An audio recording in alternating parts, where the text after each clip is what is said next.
லீ, இந்த பொம்மை நல்லா இருக்கா? பிடிச்சிருக்கா? அல்லம்மா.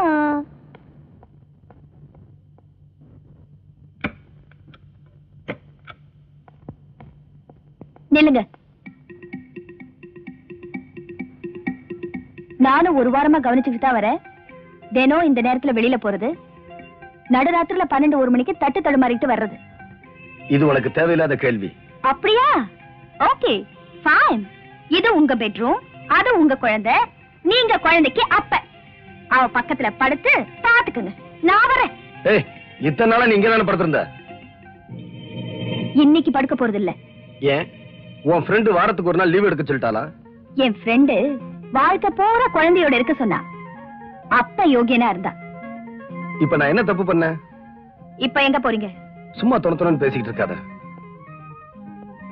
நான் கிளப்புக்கு போய் தண்ணி அடிச்சாதான் எனக்கு மனசுக்கு நிம்மதியா இருக்கும். அதான் போறேன். அந்த நிம்மதி வீட்லயே கிடைச்சா கொஞ்சம் ஹாலுக்கு வரீங்களா?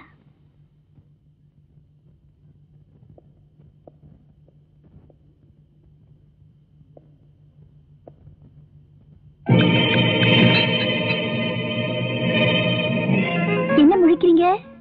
இனிமே நீங்க குடிக்கிறதுக்கு வெளியே எங்கேயும் போவேனா, வீட்டுக்குள்ளேயே மொபைல் பார் ரெடி பண்ணிருக்கேன். உட்காருங்க. அட உட்காருங்கண்ணா.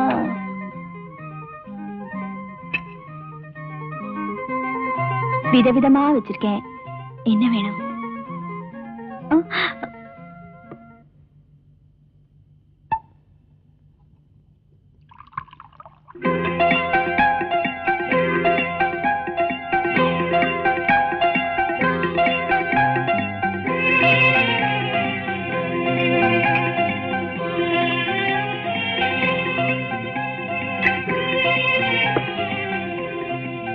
உங்க பொண்டாட்டி அந்த சின்ன குழந்தைய மட்டும் என்கிட்ட ஒப்படைச்சிட்டு போல, இந்த பெரிய மனுஷனே தான். நீங்க வெளியே போய் குடிச்சிட்டு எங்கேயாவது நடு ரோட்ல விழுந்து கிடந்தா எங்க புறப்பட்டீங்க? நான் எங்கேயாவது கிளப்புக்கு போய் டான்ஸ் பார்த்தாதான் நிம்மதியா இருக்கும். இப்ப நீங்க கிளப் டான்ஸ் பார்க்கணும், அவ்வளவுதானே? Today's dress. ஐயோ, இந்த சட்டையா? இதுக்கு ஜிப்பு பின்னாடி இருக்கும், என்னால போட முடியாது. நான் போட்டு விடுறேன். தொட்டேனா பாரு. நீங்க மட்டும் என்ன தொடலாமா? நான் உன்னை தொட்டனா? நான் உன்னை தொட்டேனாவா? ஏன் அழுகுற? எதுக்காக அழுகுறேன்னு சொல்லு. ஐயோ, நீ அழுகிறத எவனாவது பார்த்தானா நான் என்னமோ உனக்கு எடுத்துட்டு கைவிட்ட மாதிரி நினைக்க போறாங்க. நினைக்கிறது நிஜமாவே அதானே நடந்து போச்சு. என்னது?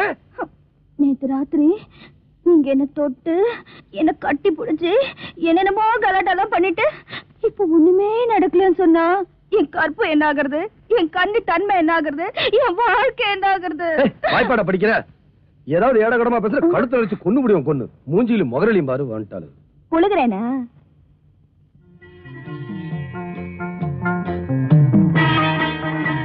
இத பாருங்க, உங்க லீலைகள் தெரியும்.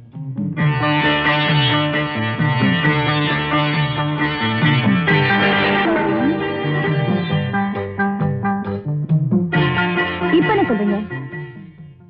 ஐ அம் சாரி ரேகா. குடி ஒரு மனுஷனோட அறிவை எந்த அளவுக்கு மறைக்குதுன்னு இப்ப நான் நல்லா தெரிஞ்சுக்கிட்டேன்.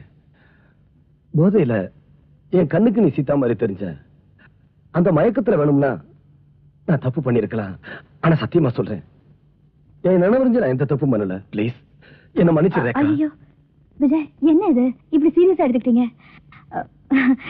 நான் சும்மா கலாட்டா பண்றதுக்காக தானே போட்டோ எடுத்தேன். ஆமா விஜய், நான் சீதாவுக்கு செஞ்சு கொடுத்த சத்தியத்துக்காக அந்த குழந்தைக்கு தாயா மாறி இருக்கேன்.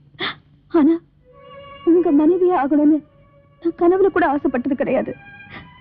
கடைசி வரைக்கும் நான் இந்த வீட்டுல வேலைக்காரியா இருந்தா போதும். ரேகா, அந்த சட்டை எடுத்து எனக்கு போடு. நீ வேலைக்காரி, நான் எஜமா. சொன்னதை செய்.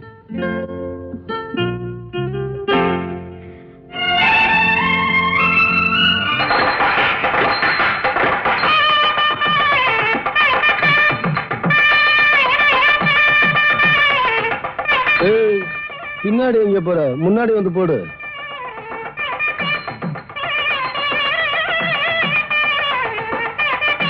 இப்ப யாரு போடுவா? உங்க அப்பனா?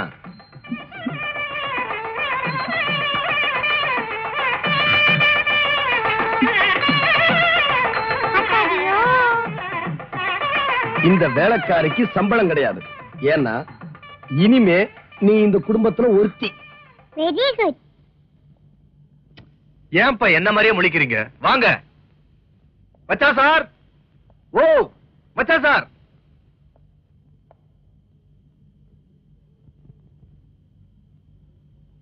மச்சா சார், இத்தனை நாளா நான் உங்க தங்கச்சியை காதலிச்சுக்கிட்டு தான் இருந்தேன். இன்னைக்கு உங்க தங்கச்சியை கல்யாணம் பண்ணிக்கிறதா முடிவு பண்ணிட்டேன். அதான் எங்க அப்பா அம்மாவோட வந்திருக்கேன்.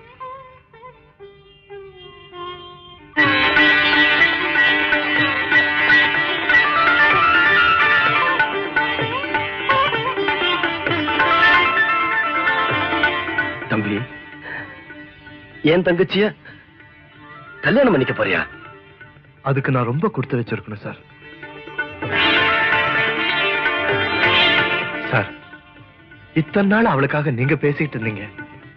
இனிமே அவ வாழ்க்கை பூராவும் நான் பேச போறேன் சார். கவலைப்படாதீங்க.